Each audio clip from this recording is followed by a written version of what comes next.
Hello प्यारों, great morning. आज हम लोग बात करने जा रहे हैं कॉम्पटन इफेक्ट की। होप इससे पहले के जो वीडियोस हैं उनको आप देख रहे होंगे और उसका फ़ायदा भी उठा रहे होंगे। मैं कोशिश कर रहा हूं कि कुछ नोट्स भी आपको प्रोवाइड करा दूं, साथ ही साथ ड्राइव लिंक के साथ थ्रू। और फ़ायदा उठाने से मेरा मतलब है कि आप उनको खाली डाउनलोड करके अपने पास किसी फोल्डर में रख नहीं रहे होगे, बल्कि उनको पढ़ रहे होगे, प्रिंट वगैरह निकाल करके उसको अपने नोट्स में रख रहे होगे और उसको एक रिवीजन के मोड में भी होगे। क्योंकि सिर्फ पढ़ते रहना, सिर्फ वीडियो देख लेना से ही सब कुछ नहीं होता है। आपको बहुत ज़रूरी है कि आप उसको पढ़ते भी जाएं, उनको समझते भी जाएं, और अगर कहीं पर कोई कन्फ्यूजन की स्थिति आती है तो आप कमेंट करके हमसे पूछ भी सकते हैं। तो इससे पहले की बातचीत जो हमारी चली थी उसमें Planck theory of black body की मैंने बताई थी आपको बात की, कैसे प्लैंक ने एक नए तरह का विचार रखा जो कि रेले से अलग था, discrete energy oscillator, quantum oscillators का, और उसके बाद फिर उन्होंने ये सारा काम किया। तो वो बात थी 1900 की। थोड़ा हिस्टोरिकली इसमें रहना जरूरी होता है क्योंकि क्वांटम मैकेनिक्स अपने आप में एक थोड़ा डिफिकल्ट सा काउंटर इंटूटिव किस्म का सब्जेक्ट होता है। थोड़ा सा हिस्टोरिकली जब हम उसमें रहते हैं तो चीज़ें थोड़ा ऐसा लगता है पकड़ में है और थोड़ा सा ह्यूमन लगते हैं, ऐसा नहीं कि बिल्कुल सब ब्लफ लगता है। तो 1900 की मैं बात कर रहा हूँ जब प्लैंक ने ये काम किया। फिर कॉम्पटन इफेक्ट की जब हम बात करते हैं तो कॉम्पटन इफेक्ट का समय हो जाता है 1923। ये 23 साल का गैप है। सिलेबस में तो ऐसा ही आपके दिया गया है, तो कॉम्पटन इफेक्ट अगर कहा गया तो 1923 का है। और 1900 से लेकर के 1923 के बीच में दुनिया का चेहरा काफ़ी हद तक बदल चुका था। मैं क्यों कह रहा हूँ ऐसा? क्योंकि इन 23 सालों के बीच में हम इंसानों ने, हम महान इंसानों ने, जिनको ईश्वर, जो दावा करते हैं कि वो ईश्वर की सबसे अच्छी संरचना है, ईश्वर के सबसे अच्छे बनाए हुए जीव हैं, जो दुनिया को राज करते हैं, उन्होंने विश्व युद्ध लड़ा था, पहला विश्व युद्ध, और बड़ा ही जबरदस्त मारकाट हुआ था। तो किसी भी लिहाज से युद्ध लड़ने वाली प्रजाति, इस तरह से संहार करने वाली प्रजाति, अपने आप को जो सिरमौर बनाने की अपने ऊपर रख रही कि मैं तो दुनिया के सबसे श्रेष्ठ प्रजातियों में हूँ, तो ये एक शर्मनाक बात है। इन 23 सालों के अंदर सिर्फ विश्व युद्ध ही नहीं हुआ, बल्कि फिजिक्स की दुनिया में बहुत सारा विकास हुआ। इसी दौरान एक बहुत चमकता हुआ सितारा फिजिक्स के पटल पर आया 1905 में, जब 5-6 पेपर थे शायद, आइंस्टीन ने पब्लिश किए एक ही साल में।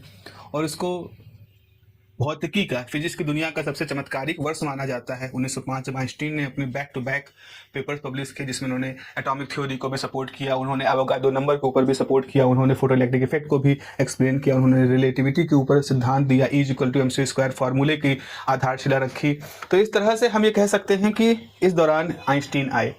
आइंस्टीन जब आते हैं तो क्या करते हैं, प्लैंक का जो फार्मूला होता है, इस दौरान जो प्लैंक फार्मूला देते हैं E=hν, जो कि वो ब्लैक बॉडी रेडिएशन को एक्सप्लेन करने के लिए मूल रूप से देते हैं। लेकिन आइंस्टीन इस फार्मूले का यूज करके एक नई चीज़ बताते हैं, और वो ये कहते हैं कि जो आप अभी तक इलेक्ट्रोमैग्नेटिक वेव की बात कर रहे हो, आप जो इसको इलेक्ट्रोमैग्नेटिक वेव कहते हो, असल में इस इलेक्ट्रोमैग्नेटिक वेव के पास एक पार्टिकल जैसा व्यवहार होता है, पार्टिकल जैसा बिहेव करता है ये आपका इलेक्ट्रोमैग्नेटिक वेव। और बाद में उस पार्टिकल का नाम कई सालों बाद रखा गया फोटोन। तो आइंस्टीन ने ओरिजिनली जब इसको लिखा था पेपर फोटोइलेक्ट्रिक इफेक्ट के बारे में, तो फोटोन नहीं कहा था, energy packet, energy bundle, quanta, ये सब बातें चल रही थी, बट फोटोन का नाम बाद में दिया गया। तो आइंस्टीन क्या कहते हैं कि लाइट एक इलेक्ट्रोमैग्नेटिक वेव तो है ही है, वो ये नहीं कहते कि इलेक्ट्रोमैग्नेटिक वेव नहीं है। लाइट आइंस्टीन एक नई चीज कहते हैं कि जो प्रकाश होता है उसके पास एक डुअल बिहेवियर होता है। ये बहुत खास बात है, डुअल बिहेवियर होता है। लाइट में behave as a particle, it में behave as a wave, and it depends upon the physical condition, जहां वो जा रही है कैसा बिहेव करेगी। और ये थोड़ा सा कंफ्यूजिंग सा टॉपिक है, इसको मैं आपको यहाँ पर थोड़ा सा दबाव देकर के समझाना चाहूंगा। है कॉम्पटन इफेक्ट की ही आधार बात वही है, भटके नहीं है, लेकिन वहां तक जाने का रास्ता पहले समझ लो। क्योंकि सिलेबस बनाने वालों ने तो 1900 पे एक बताया कि Planck theory, black body, qualitative बताओ, और फिर बता दिया कॉम्पटन इफेक्ट 1923 का बताओ। बीच में तो इतना कुछ हो गया, और जिसकी वजह से कॉम्पटन इफेक्ट को इतना फेमस मानते हैं उसके बारे में तो कोई बात ही नहीं है।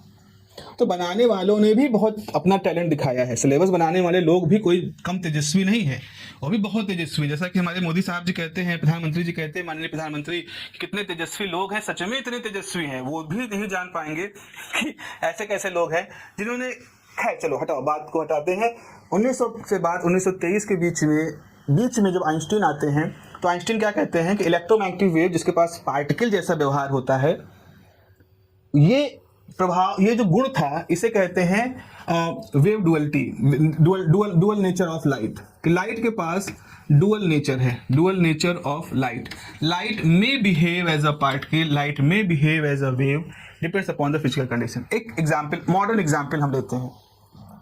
हम लोग पढ़ेंगे आगे कि जो एक घटना होती है इंटरफेरेंस, इंटरफेरेंस में क्या होता है कि जो प्रकाश होती है वो प्रकाश आपस में सुपर इम्पोज कर जाती हैं, प्रकाश तरंगे आपस में सुपर इम्पोज करती हैं और सुपर पोजिशन की वजह से काली चमकीली पट्टियां बनती हैं। अगर आपने रंगीन प्रकाश लिया है तो काली पट्टियां रंग बिरंगी बन जाएंगी, रंग बिरंगी पट्टियां वहां बननी शुरू हो जाती हैं।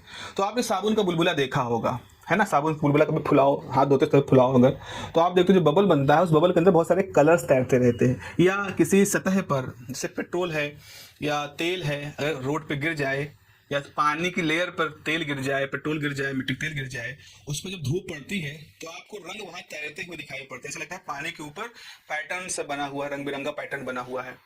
तो ये सारे प्रभाव क्यों दिखाई पड़ते हैं? ये रंग कहाँ से आए? ये साबुन बुलबुले में रंग कहाँ से आए? ये सतह पे गिरे हुए तेल में रंग कहाँ से आए?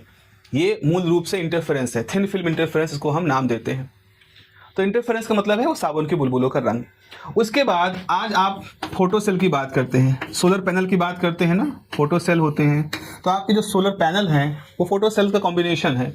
क्या होता है वहाँ पे क्या होता है कि आपकी धूप गिरती है और उसमें से photo electric effect, photo voltaic effect होता है।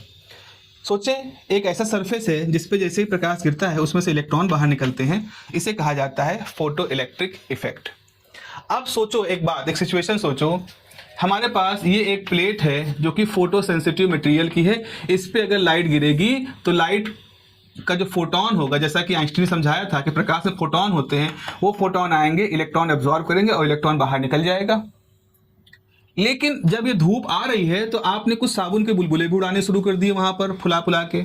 तो वही प्रकाश जब साबुन के बुलबुले से गुजरा तो यहाँ से उसको कलर दिखाई पड़े आपको, यानी कि कलर दिखाने का मतलब है जो प्रकाश आ रहा है वो कैसा बिहेव कर रहा है, वो वेव की तरह बिहेव कर रहा है। ये वेव की तरह बिहेव कर रहा है तभी वो साबुन के बुलबुले से टकरा करके रंग दिखा रहा है। लेकिन साबुन का बुलबुला प्रकाश को सोख तो ले नहीं रहा, प्रकाश तो उससे होकर गुजरा, और वही प्रकाश जब आगे आकर के फोटो सेल पे गिरा, इस फोटो सेंसिटिव सरफेस पे गिरा, तो इसमें से इलेक्ट्रॉन भी निकला।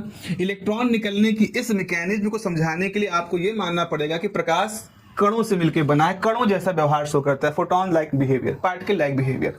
और इसको समझाने के लिए आपको यह मानना पड़ेगा कि प्रकाश के अंदर तरंगों जैसा व्यवहार होता है। अब आप सोचो प्रकाश है क्या, वो कब तरंग है, कब वेव है? तो मेरा बेटा यही कहना है, सिचुएशन देखो यहाँ पर, इन सिचुएशंस के हिसाब से प्रकाश अपना व्यवहार दिख रहा है। वहां पर पार्टिकल बिहेवियर नहीं शो कर सकता, यहाँ वेव बिहेवियर नहीं शो कर सकता, वो system to system behaviour show करता है। जैसे हम लोगों ने शक्तिमान वगैरह के नाटक अगर आपने देखे होंगे, या सुपरमैन या सुपरमैन वगैरह का है, स्पाइडरमैन के बारे में देखा है। सो एक पीटर पैन है, एक बच्चा है, पीटर पैन एक लड़का है, तो वो बाहर निकल रहा है तो नॉर्मल ह्यूमन बन के निकल रहा है, और जैसे सिचुएशन चेंज होती है, कोई अलार्मिंग सिचुएशन आती है, तो वो ही सुपरमैन की तरह से, स्पाइडरमैन की तरह से बिहेव करना शुरू कर देता है। सो ऐसा नहीं है कि वो ये सोच रहा है कि नहीं आज ट्यूसडे है, मैं आज दिन भर बैटमैन बना रहूँगा, आज संडे है, आज मैं पीटर पैन बना रहूँगा, बैटमैन की आज छुट्टी है। वो एक्वायर करता है अपना बिहेवियर, शो करते हैं अपने property as per the requirement of the situation. You can think that. देखो मैं हो सकता है कोई बहुत बड़ा एक्सपर्ट इस लेक्चर को देख रहा हो, हालांकि चांसेस कम है, बट यूट्यूब तो सबको रिकमेंड करता है, किसी का भी इंटरेस्ट आ सकता है। तो सकता है वो इस क्वांटम थ्योरी, क्वांटम इंटरप्रिटेशन का वैज्ञानिक हो और उसको ये चीजें कहे कि ये तो मैं गलत बोल रहा हूँ या मैं बहुत सही नहीं बोल रहा हूँ। बिल्कुल सही बात है। Quantum mechanics is so weird, there are so many interpretations. मतलब क्वांटम मैकेनिक्स में जो मूलभूत चीजें हैं उनको समझाने के भी कई सारे वर्जन्स हैं, कई सारी कहानियां हैं। जैसे कोपेनहेगन इंटरप्रिटेशन एक है, ईआरपी पैराडॉक्स के साथ उसका कॉन्फ्लिक्ट अलग है, मैनी वर्ड इंटरप्रिटेशन अलग है, फॉन न्यूमॉन का इंटरप्रिटेशन अलग है, इवन फॉन न्यूमॉन मतलब बोहम का इंटरप्रिटेशन अलग है। So there are many brilliant persons जिन्होंने इसी क्वांटम मैकेनिक्स के द्वारा दिखाए जाने वाले प्रभावों को अलग अलग वर्जन से बनाए हैं। हिडन वेरिएबल थ्योरी कुछ और है, कॉन्सियसनेस थ्योरी कुछ और है, मेजरमेंट थ्योरी कुछ और है, कोपेनहेगन इंटरप्रिटेशन कुछ और है, एवरेट्स का मैनी वर्ड इंटरप्रिटेशन कुछ और है। ये सारे ब्रांचेस हैं। तो अगर इतने सारी कहानियां हैं तो आपने किस कहानी को चुना? बात है दुनिया ने किस कहानी को चुना कि उस कहानी से ही हम टेक्स्ट बुक लिखेंगे, उस कहानी से ही सिलेबस बनेंगे। कौन सा इंटरप्रिटेशन हमने चुना है? तो बच्चों, हम लोगों ने क्वांटम मैकेनिक्स में, new wave mechanics quantum mechanics में जिसको हम कहते हैं, उसमें कोपेनहेगन इंटरप्रिटेशन को चुनाव किया गया है कि this is the most appropriate, most pedagogically approved एक इंटरप्रिटेशन है, जिसके तहत ही हम आगे बढ़ते हुए चलेंगे। वैसे हो सकता है मेरी सारी बातें थोड़ा सा अबव द आप लोगों के लिए हो, बाउंसर जैसी हो, बट मैं बस यही कहना चाहता हूं कि there are versions of interpretations to explain this thing, but मैं आपको वो बता रहा हूं जो कि टेक्स्ट बुक्स ने अडॉप्ट किया है ऑल ओवर द वर्ल्ड। दुनिया की जो किताबें लिखी गई हैं, सभी वैज्ञानिकों ने एक आम सहमति से आकर के उन्होंने कहा कि हम इस चीज़ को ही अपने आगे इंटरप्रिटेशन में कहेंगे। हम एवरेट मैनी वर्ड इंटरप्रिटेशन से क्वांटम मैकेनिक्स समझाने टेक्स्ट बुक में नहीं शुरू करेंगे, because that is a very difficult thing. या हम फॉन न्यूमॉन का कॉन्सेप्ट मेजरमेंट या रोजर पेनरोज की वर्जन ऑफ क्वांटम मैकेनिक्स का इंटरप्रिटेशन उनको नहीं करेंगे। इतने तेज दिमाग के लोग रहे, वो भी मतलब ये भी तेजस्वी लोगों का एक रहा है कि उन्होंने पता नहीं बहुत अच्छे अच्छे इंटरप्रिटेशन दिए हैं जिस पर लोग मान्यता रखते हैं अपनी। ठीक है, तो इस तरह से हमने कहा कि लाइट के पास एक डुअल बिहेवियर होता है। सो यहाँ पर पार्टिकल कॉन्सेप्ट को एक्सप्लेन किया गया और पार्टिकल कॉन्सेप्ट से फोटोन की बात आई, लेकिन दुनिया ने एकदम से एक्सेप्ट नहीं कर लिया। ऐसे नहीं थे कि तुमने बता दिया हमने मान लिया, ऐसे हंसी हालात नहीं होते हैं यहाँ पर। तो एक लंबे समय तक लोगों ने कहा अच्छा, अगर इलेक्ट्रोमैग्नेटिक वेव के पास में पार्टिकल जैसा व्यवहार है तो और भी तो कहीं दिखना चाहिए। सिर्फ फोटो इलेक्ट्रिक इफेक्ट को ही एक्सप्लेन करने के लिए भोलेनाथ ने क्या इलेक्ट्रोमैग्नेटिक वेव को पार्टिकल बिहेवियर दे दिया? क्या उन्होंने तथास्तु कहा कि जाओ प्रकाश जाओ, तुमको तरंग का भी गुण मिलेगा और तुमको कणों का भी गुण मिलेगा और तुम इसी तरंग और कण के गुण के साथ में पृथ्वी पे जाना और फोटो इलेक्ट्रिक इफेक्ट जैसा एक काम करना? तो क्या वो आशीर्वाद प्रकाश को सिर्फ फोटो इलेक्ट्रिक इफेक्ट दिखाने के लिए ही किया मिला था? ऐसा तो नहीं होना चाहिए, और भी तो कुछ होने चाहिए ब्रह्मांड में प्रभाव जो ये शो करे कि देखो भाई ये प्रभाव तभी हम समझा सकते हैं जब हम कहें कि फोटो इलेक्ट्रिक इफेक्ट, जब हम कहें कि प्रकाश के पास पार्टिकल बिहेवियर है। तो 1905 से लेकर के 1923 तक ऐसा कोई डायरेक्ट एविडेंस नहीं मिला था। हालांकि 1923 आते आते आइंस्टीन बहुत बड़े आदमी बन चुके थे। 1905 में वो एक नए 25 साल के आदमी थे, एक क्लर्क थे, और उसके बाद फिर 1516 में जर्नल थ्योरी ऑफ रिलेटिविटी को एक्सप्लेन करके, और 1919 में उसका प्रूफ मिलने के बाद 1920 तब तक होते होते वो एक क्लर्क से उठ करके एक प्रोफेसर हो चुके थे और पूरी दुनिया के सबसे बड़े वैज्ञानिक हो चुके थे। लेकिन अभी भी उनके फोटो इलेक्ट्रिक इफेक्ट में जो ये प्रभाव था कि पार्टिकल के पास, वेव के पास डुअल बिहेवियर होता है, इसका कोई एक्सपेरिमेंटल एविडेंस नहीं मिला था, डायरेक्ट नहीं मिला था। सो कॉम्पटन इफेक्ट ऐसा प्रभाव है जो 1923 में प्रोफेसर आर्थर कॉम्पटन ने किया, और इस प्रभाव से उन्होंने एक डायरेक्ट एविडेंस दिया था कि प्रकाश जो है उसके पास पार्टिकल जैसा बिहेवियर होता है।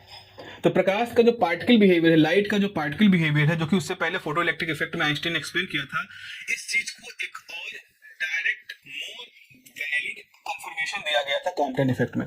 That is why Compton effect is a very significant experiment in the history of physics, क्योंकि उसने डायरेक्ट एविडेंस दिया था, और इस डायरेक्ट एविडेंस ने लोगों का कॉन्फिडेंस उस थ्योरी पे इतना बढ़ा दिया कि उसके अगले साल आपके डिब्रॉय आते हैं, डिब्रोगली जिसको हम लोग प्रोनाउंशिएट भी करते हैं, डिब्रॉय भी उनका प्रोनाउंसिएशन होता है। तो डिब्रॉय आते हैं और डिब्रॉय अपना एक बहुत ही क्रांतिकारी फार्मूला लेकर आते हैं, वेव पार्टिकल डुअलिटी या मैटर वेव हाइपोथेसिस, और उसके बाद से तो फिर 1926 आते आते श्रोडिंगर आकर के पूरी दुनिया को ही पलट देते हैं, और हमारी क्वांटम मैकेनिक्स का एक नया चेहरा हमारे सामने आता है जो कि आज भी डेवलपमेंट की स्टेट में है। It is still in growing state. तो ये था कॉम्पटन इफेक्ट का एक प्रभाव कि वो एक तरह से वो उस थ्योरी को जो आइंस्टीन की थी उसको एक कॉन्फिडेंस देता है, मोर डायरेक्ट एविडेंस देता है, और जो आने वाले समय में लोगों को और ज्यादा इंकरेज करता है कि इस तरह के न्यू इनोवेटिव वियर्ड आइडिया को अडॉप्ट करके और भी अच्छे तरीके से हम लोग आगे बढ़ सकें। तो यहाँ पे हम लिख सकते हैं, यहाँ पे हम कह सकते हैं कि Compton effect was a direct experimental evidence of the particle nature of the electromagnetic radiation as was suggested by the Einstein in 1900 1905 1905 में आइंस्टीन ने जो कहा था उसका एक डायरेक्ट एविडेंस था। एंड और क्यों कहा था? During the physical explanation of the photo electric effect, photo electric effect को समझाने के दौरान उन्होंने ऐसा कहा था। In 1923, Compton demonstrated this effect experimentally, and the Compton effect is associated with the scattering theory. 1923 में कॉम्पटन ने इसको डिमोन्स्ट्रेट किया था एक्सपेरिमेंटली, और उन्होंने उस दौरान जब उन्होंने ऐसा काम किया, उनकी भी दुनिया इतनी आसान नहीं थी, क्योंकि उन्होंने जो किया था वो असल में स्कैटरिंग थ्योरी, जो कि फिजिक्स की एक और बहुत महत्वपूर्ण थ्योरी है, उसका एक तरह का रिन्यूअल था, एक नया वर्जन था। मैंने आपको इससे पहले एक नाम बताया था, रेले जीन लॉ, जो कि मैंने बताया था ना कि रेले जीन ने एक्सप्लेन किया था और अल्ट्रा वायलेट कैटास्ट्रॉफ हो गया और फिर वहाँ पर एक्सप्लेन नहीं हो पाया था।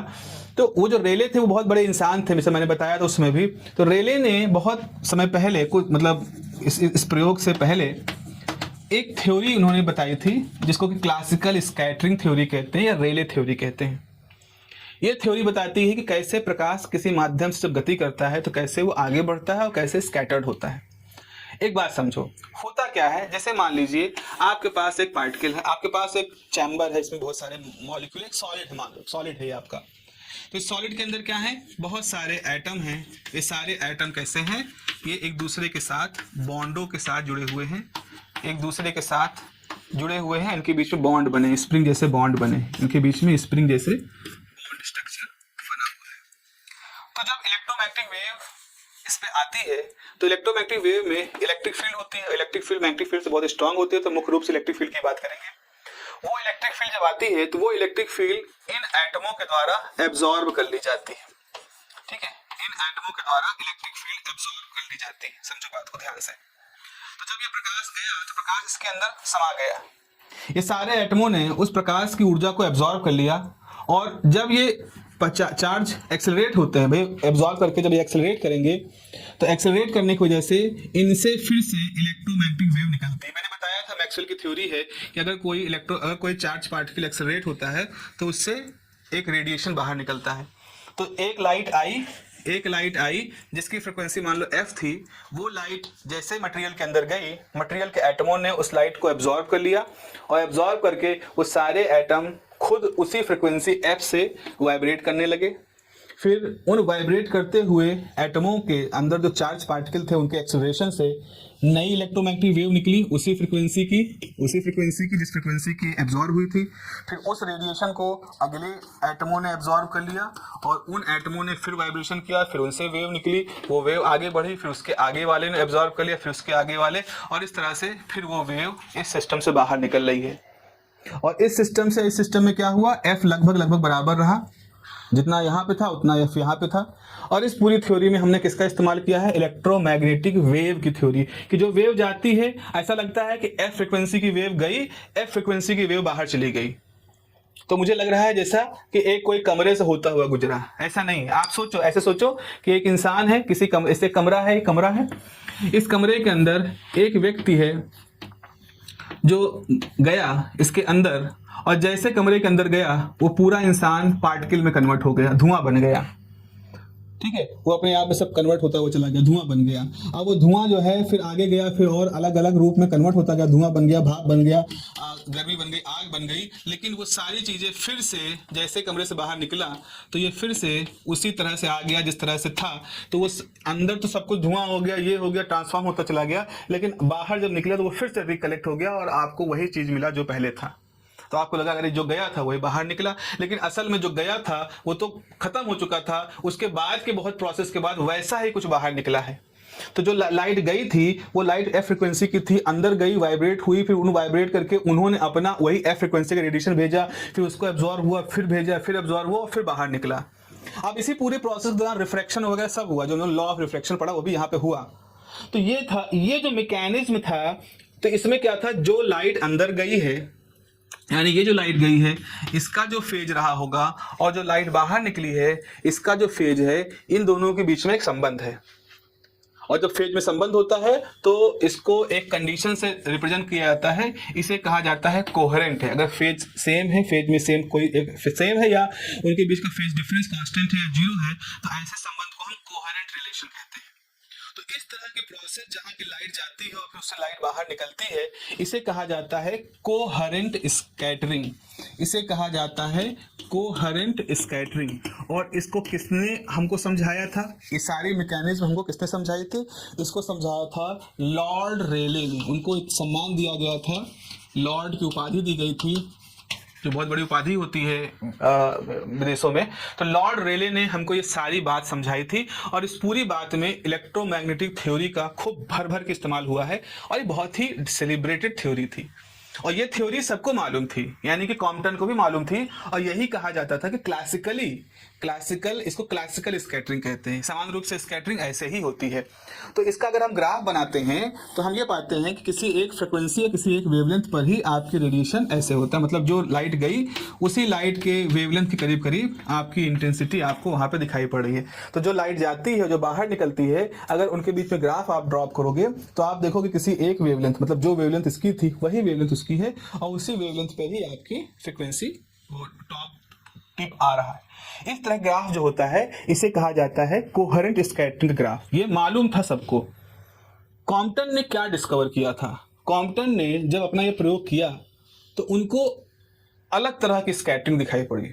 उनको ये दिखाई पड़ा कि सिर्फ, वो भी जब ग्राफ प्लॉट किए तो उनको ये दिखाई पड़ा कि सिर्फ पीक एक जगह पे नहीं है, पीक एक और जगह पर है। मतलब उनको दो पीक दिखाई पड़े, एक पीक दिखाई पड़ा लेमडा पर और एक पीक दिखाई पड़ा लेमडा डैश पर, और लेमडा डैश माइनस लेमडा करने से एक डेल्टा लेमडा आया और ये है वो डेल्टा लेमडा।